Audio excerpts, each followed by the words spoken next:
Chers amis, il y a un an, jour pour jour, le 19 mars, nous bénissions tous ensemble la nouvelle statue magnifique de Saint Joseph dans notre église Saint-Louis d'Anjou à Ferrières, à Martigues.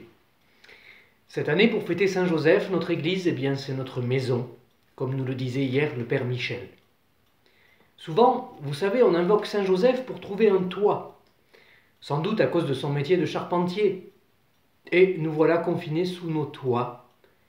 On peut rendre grâce d'ailleurs d'en avoir un. Et puis, je pense aussi à la charpente de notre chère église de la Madeleine sur l'île, dont le chantier qui venait enfin d'être commencé a dû être interrompu, vous vous en doutez bien. Dans l'église de la Madeleine, vous savez, il y a cette très belle statue de Saint Joseph, où l'enfant de Jésus est paisiblement endormi entre les bras de Joseph. À propos de sommeil, on sait aussi que le pape François, dans sa chambre, a une curieuse représentation, une petite sculpture de Saint Joseph, couché, en train de dormir. Vous savez que Saint Joseph, c'est aussi l'homme des songes, comme le lointain Joseph du temps des patriarches de la Bible. C'est dans son sommeil que Dieu le rejoint. Quand le pape a un souci, il a dit qu'il l'écrivait sur un petit bout de papier qu'il glissait sous la statuette de Saint Joseph. Et désormais, dit-il, Saint Joseph dort sous un matelas de papier, et moi, je dors bien, c'est une grâce de Dieu. Alors, chers amis paroissiens de Martigues, je ne sais pas si vous dormez bien en ce temps de confinement. Je vous le souhaite, et je vous invite à prier Saint Joseph si vous avez un sommeil troublé. Ite ad Joseph, comme on dit en latin, allez à Joseph. Peut-être aussi que vous avez du sommeil à récupérer. Eh bien, dormez, ne vous culpabilisez pas. Au Moyen-Âge, on représentait souvent Saint Joseph assoupi, en train de dormir à la crèche à Bethléem. Ce n'était pas par fainéantise, évidemment, mais dans un psaume, il est dit « Le Seigneur comble son bien-aimé quand il dort ». Pourtant, c'est un drôle de sommeil auquel tout notre pays est confronté. C'est vrai, regardez à la fenêtre, tout semble s'être arrêté, toutes nos activités habituelles se sont interrompues. Il semblerait que tout est entré dans une drôle de léthargie. Mais, paradoxalement, c'est justement pour mieux veiller, pour mieux être vigilant, qu'il nous est demandé de nous mettre en retrait.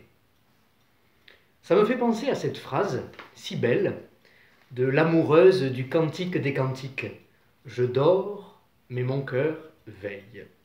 Vous savez, le Cantique des Cantiques, ce tout petit livre de 8 chapitres, niché dans l'Ancien Testament, là, entre l'Ecclésiaste, le livre de la sagesse, qui est en fait un sommet mystique. Prenez une demi-heure, tiens, pour ce livre, pour le lire, en ayant à l'esprit et au cœur que les mystérieux bien-aimés, le bien-aimé et sa bien-aimée, ça peut être le Christ et l'Église, ça peut être Dieu et l'humanité. C'est comme ça que nous le lisons. Je dors, mais mon cœur veille.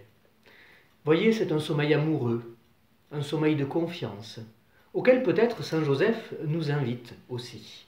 Lui qui est le protecteur de l'Église, il veille sur nous. Et il sait ce que c'est que l'épreuve. Lui qui a dû partir en catastrophe avec Marie et le Fils de Dieu qui lui était confié pour fuir le sanguinaire Hérode. Lui qui justement a manqué de trouver un toit pour que Marie puisse accoucher. Lui qui avait déjà connu aussi l'épreuve d'être éprouvé sans doute dans sa confiance envers Marie, dans sa confiance en Dieu, quand il avait projeté, vous vous rappelez, de répudier Marie en secret, visiblement enceinte sans qu'il y soit pour quelque chose. Depuis toujours dans l'Église, on s'est même demandé si Joseph avait parlé ensuite de tout cela avec Marie, de ce que l'ange lui avait dit de faire, de ne pas craindre de prendre chez lui son épouse. Et Saint Jérôme, un père de l'Église, pense que, sans doute, dans une grande délicatesse, dans une grande pudeur, peut-être celle de ses tempéraments qui préfèrent l'action à la parole, Saint Joseph n'aurait rien dit. On ne sait pas. Jérôme a dit que Joseph, connaissant la vertu de Marie, enveloppe de silence ce dont il ignorait le mystère. Remarquez que Pour un taiseux comme saint Joseph qui ne dit pas un seul mot de tout l'Évangile, c'est quand même extraordinaire que l'on puisse écrire des millions de pages depuis tant de siècles sur lui. En tout cas, voyez, ce silence de Joseph peut rejoindre dans l'épreuve que nous traversons le silence de nos rues, de nos places, de nos journées confinées. Peut-être que ce silence, denrée rare, dans un monde contemporain qui est saturé de bruit, d'écrans, de moteurs, ce silence est à redécouvrir et à habiter d'une nouvelle manière. À Martigues, à part les cloches qui ont sonné ce matin à la Madeleine, car elles sont programmées pour la messe de chaque jeudi habituellement, c'est le silence, ici sur l'île autour du presbytère. Peut-être, cependant, que certains d'entre vous, et peut-être surtout en ce confinement, aspirent à ce silence, surtout si on est nombreux dans un petit espace, s'il y a beaucoup d'enfants qui souffrent de cet enfermement et qui, légitimement, gesticulent et font peut-être du bruit. Pour nous chrétiens, ce silence n'est pas vide, ce n'est pas juste l'absence de bruit, ce n'est pas non plus un but en soi, mais le silence pour nous c'est le préalable pour écouter Dieu, qui ne se dit pas dans le vacarme. Le silence c'est aussi la caractéristique du désert qui dans la Bible est le lieu où l'on rencontre Dieu. Et notre ville semble extérieurement déserte, mais c'est dans nos intérieurs, dans nos maisons, qu'il y a donc une rencontre intérieure à faire. C'est cela finalement se retirer.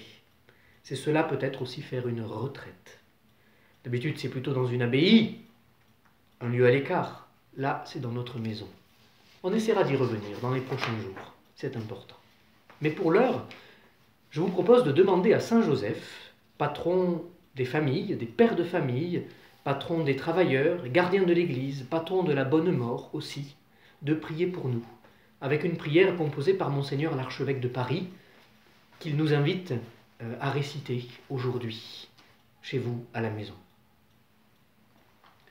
Saint Joseph, homme juste par ta foi, tu as été trouvé digne de recevoir la garde des mystères du salut.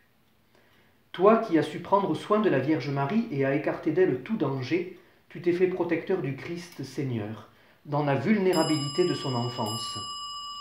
Vivante image de la tendresse du Seigneur, modèle d'époux et de père, tu es le gardien vigilant de l'Église, le soutien et le consolateur des familles. Nous te le demandons avec confiance. Daigne implorer pour nous la miséricorde de Dieu en ce temps d'épidémie que nous connaissons, afin que le Seigneur écarte de nous le mal.